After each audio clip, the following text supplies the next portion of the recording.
This is a very, very short lesson on common insulators and conductors. Um, we probably will touch this upon this in class, but we want to go over it together here online, just so that we have a resource. So we're going to fill in the blanks here, and we're going to add a few substances as we go. Okay, so first of all, look at our headings. Excellent to good conductors are found in this table. Fair conductors, which are also called semiconductors, this is what resistors are made of, are found here. And last but not least, good insulators, which are also called non-conductors, are found in this chart right here. So number one, the best conductor of all is silver. Okay, and silver has the chemical symbol Ag.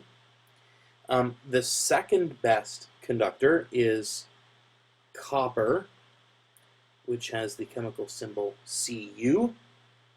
The third best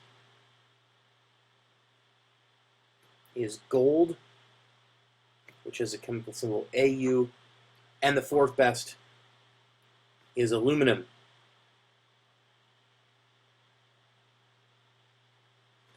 Other good conductors are Mg, which is magnesium, Ni, which is nickel, Hg, which is mercury,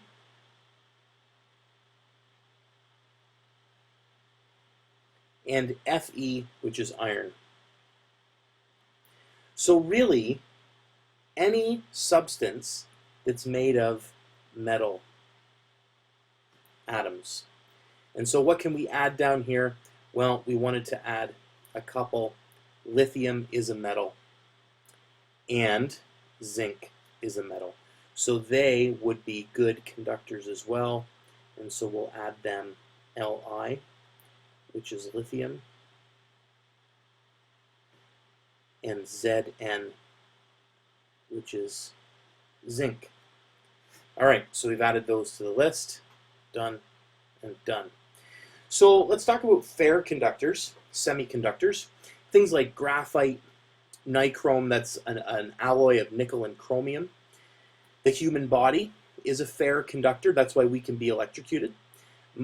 Any type of skin that's wet, electricity can flow across there. Any kind of acid solution like vinegar, it's a fair conductor. Salt water is a fair conductor. Earth, water vapor, and moisture, humid air. These things are all semiconductors. And one of the things that is on the list is this element called silicon. And this is what computer chips are made out of. And another good semiconductor would be tap water. And the reason why tap water is a good semiconductor is because it has all kinds of elements in it that will allow current to pass through. So there we are, some fair conductors. And last but not least, insulators.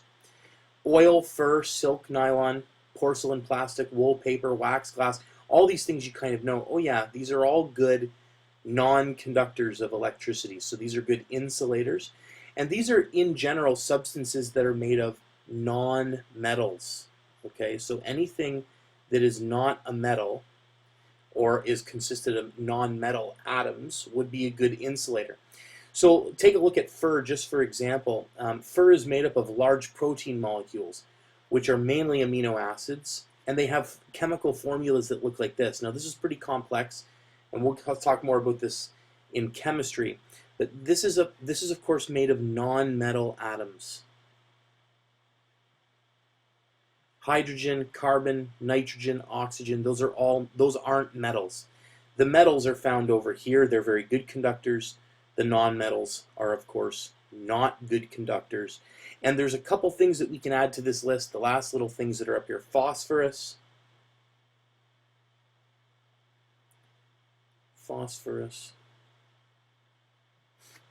is a non-metal, of course.